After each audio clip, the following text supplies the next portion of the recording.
السلام علیکم. وعلیکم السلام. شمس تبریز یونائٹڈ والا.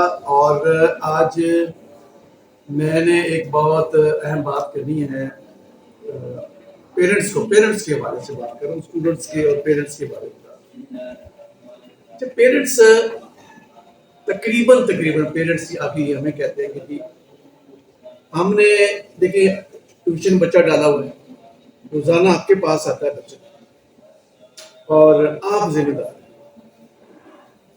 اور ٹیوشن والوں کہتے ہیں جی آپ ذمہ دار ہیں. اسکول والے جو ہے وہ ٹیوشن والوں پہ ڈال رہے ہیں کہ جی وہاں سے کام نہیں ہوتا, اور ٹیوشن والے کہتے ہیں اسکول اچھا نہیں ہے. یہ بار بار ریپیٹڈ سینٹینس بولا جا رہا ہے مارکیٹ کے اندر, لوگوں کے سامنے, پاکستان کے اندر یہ بار بار یہ فکرہ بولا جا رہا ہے کہ جو کہ بالکل غلط ہے, یہ زیادتی ہے. والدین جب بچوں کے سامنے یہ کہیں گے استاد کو کہ جی آپ کو فیس دیتے ہیں اور اب آپ کا کام ہے بچوں کو پڑھانا, یہ فکر تو انتہائی غلط ہے. اس طرح نہیں کہنا چاہیے.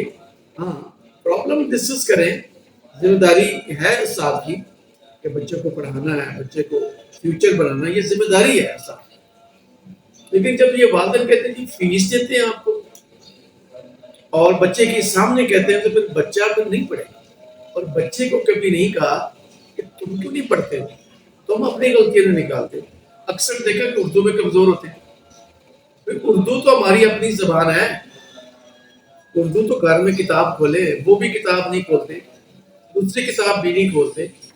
اسکول والے ٹیچر جو ہے وہ پریشان ہے کہ یہ گھر سے کام نہیں کرتے, اور اسکول والوں کے پاس ٹائم 40 منٹ کا ہے, اور 40 منٹ میں وہ کیا پڑھائیں, کیا ریڈنگ کرائیں, کیا رائٹنگ ٹھیک کرائیں, کیا وہ کہانی سنائیں, سوال جواب کرائیں, کاپی پہ کام کروائیں, کاپی چیک کریں. 40 منٹ میں کیا ٹیچر کام کروائیں. پھر اگلا پیریڈ سٹارٹ ہو جاتا ہے, پھر اگلا پیریڈ, پھر اگلا پیریڈ. اور جب ہم اسکول سے زیادہ ٹائم ان سے ریکوائر کرتے ہیں 1 بجے کے بعد, تو والدین کہتے ہیں جی بچوں کو بھوک لگتی ہے, بچے تھک گئے. تو پھر ہم کب غلطیاں نکالیں, کب مسٹیک نکالیں اسکول والے. تو میری والدین سے گزارش ہے کہ بچوں کے سامنے استاد کی عزت کرے, رسپیکٹ کرے, تاکہ ان کو احساس ہوتا ہے کہ وہ بھی عزت کرے. جب والدین آگے یہ بات کرتے ہیں تو وہ بچے کبھی بھی استاد کی عزت نہیں کریں گے, وہ نہیں مانے, وہ آپ کی بات بھی نہیں مانیں گے.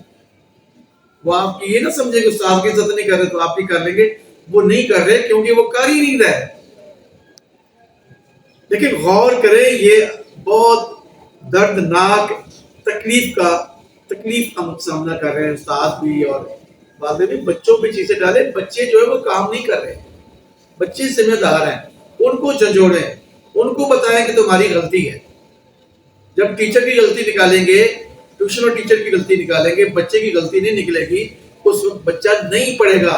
100% میں کہہ رہا ہوں نہیں پڑھے گا. ایک تو بچے کے سامنے یہ نہ کہیں گے فیس دیتے ہیں, دوسرا آپ یہ نہ کہیں گے آپ کی ذمہ داری آپ نے کرنا ہے. ہم کیا کر سکتے ہیں, بچہ آپ کے پاس ہوتا ہے, ٹھیک ہے ہماری ذمہ داری ہم ایکسپٹ کر رہے ہیں, استاد کر رہے ہیں, لیکن ایک بچے کی ذمہ داری کیا ہے. بچہ کیا موبائل استعمال کر رہا ہے؟ گھر کے اندر آپ بار بار منع کرتے ہیں, بچے کو موبائل چھوڑ رہا ہے. وہ جب آپ کی بات وہ نہیں مان رہا تو ہماری بات کہاں سے مانے گا. خدا کے لیے میں ہاتھ باندھ رہا ہوں تمام لوگوں کو کہ ہوش کے ناخن لیں اور بچوں پہ فوکس کریں. ایک موبائل نہیں چھوڑ سکتے, ہے نا, کیسے پڑھیں. آپ کی بات وہ نہیں مان رہا اور ایسی گیم کھیل رہا ہے, وہ آپ چپ کر کے بیٹھے ہوئے دیکھی جا رہے ہیں کہ بچہ گیم کھیلی جا رہا ہے, موبائل اس کے ہاتھ میں, اور فیس بک پہ ٹک ٹاک پہ کام کر رہا ہے. باقی کام مبتلا. آپ خوش ہوتے ہیں بچے کی تصویریں دیکھ کے, تو ان کو کتاب گھر میں کھولیں, کتاب پڑھیں, سمجھے, اردو کی کتاب تو کھولیں.